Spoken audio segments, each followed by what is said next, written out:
As the seconds ticked by, teams from throughout the Inland Empire made their way through the ultimate filmmaking challenge. Most with no sleep and certainly no shortage of caffeine on hand. They're assigned a random genre and have just 48 hours to write, shoot, and edit a movie as part of the Inland Empire 48-hour film project. We had a long day. We thought we'd just keep editing until we were done or we were too tired to work. The project was started in Washington, D.C. in 2001. Now individual competitions are held throughout the year in 76 cities throughout the world.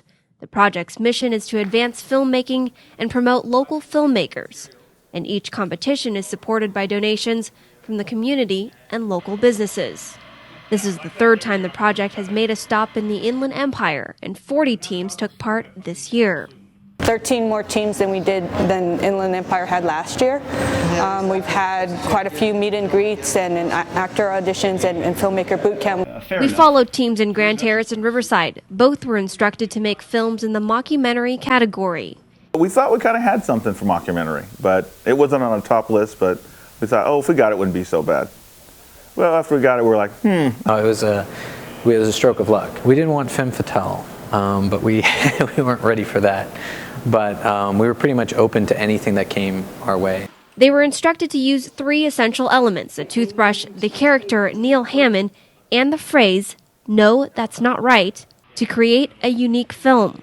Immediately, most of the props and most of the pieces that we had to fill in fit perfectly. The person that the whole story kind of based around is kind of neurotic, and one of the things he does is like to brush his teeth a lot, so it worked right in. After staying up most of the night, George Berwick's UCR Arts Block team started off Saturday morning by shooting a series of mock interviews for their film, Modern Museum Mysteries. We're basically interviewing an intern who works here.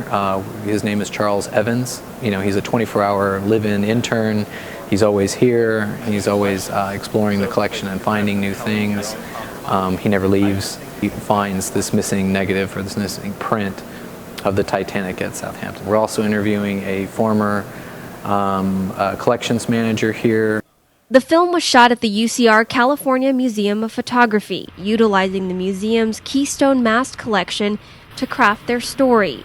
They plan to use a combination of Legos and photographs to depict historic scenes. It's a team of just 3 people: Berwick, Nikolai Masloff, and Nick DiFilippo.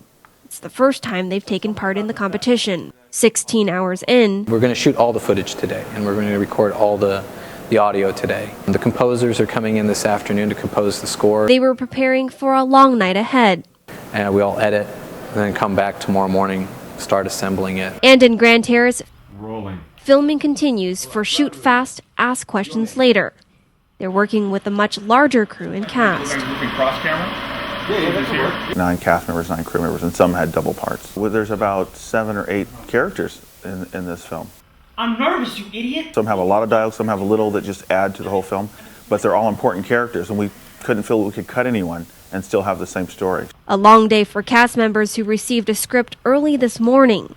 6 o'clock, and we've just been running through. We had like a half an hour for lunch. A Day in the Mind of William Oliver. A mockumentary about William Oliver has a therapist, and we go to the therapist's office to talk to him. We go inside his mind, and the mockumentary is them trying to figure out what's wrong with him. So we meet all the kind of sub-ids of his mind. I play William Oliver's heart, and she's kind of rambunctious. My role is the interviewer. There's a documentary going on, and we're interviewing different parts of the body. Shooting wrapped up at midnight, just in time to begin the editing process, which they hope to save some time with. I did a test a couple years ago on a project I was working on where you could actually record the tape and do a live capture to a hard drive at the same time. And on day 2, teams were busy editing. For the UCR Arts Block group, they're adapting to a few changes in the original plans. We actually went back to writing last night and changed a couple things. We were hoping that our musicians would come in and whatever, they didn't show up. The stop motion photography aspect they were hoping to use won't be. We decided this morning, basically, we're going to cut that part, focus on the story. And in Grand Terrace Sunday afternoon, the studio was quiet. A little bit rushed. I had a couple problems. The program crashed 4 times already on me, so it's making me nervous. Underwood was editing the project on his own. Really critical decisions, I think, that are going to have to be made at a split second. And if you get into a group discussion on that, it's just going to take away the time that you have to edit. As the afternoon flashed by, teams were editing against the clock.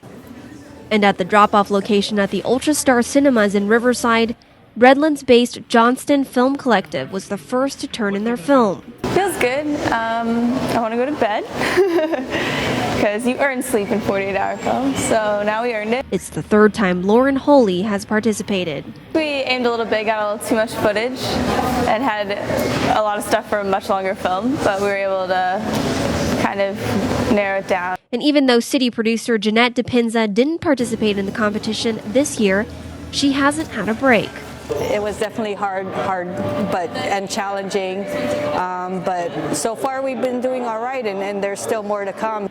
Some prizes include $500 cash from Kennedy Films and Entertainment out of Long Beach. We always like to have the underdog, the young kids, to jumpstart them.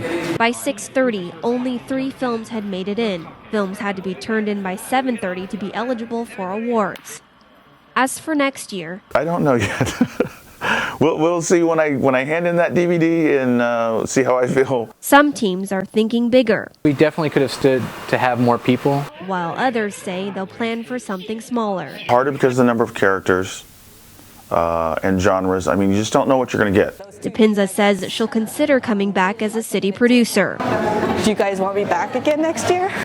Either way, they have advice for those who want to do it next year. And really stay the course of what your original plan was. You add and cut as you go. There might be a piece that falls in your lap and it's perfect, and you throw it in, and there might be pieces that you wanted to do and just you have to leave them. A tough 48 hours. Julianne Nahn, PE.com.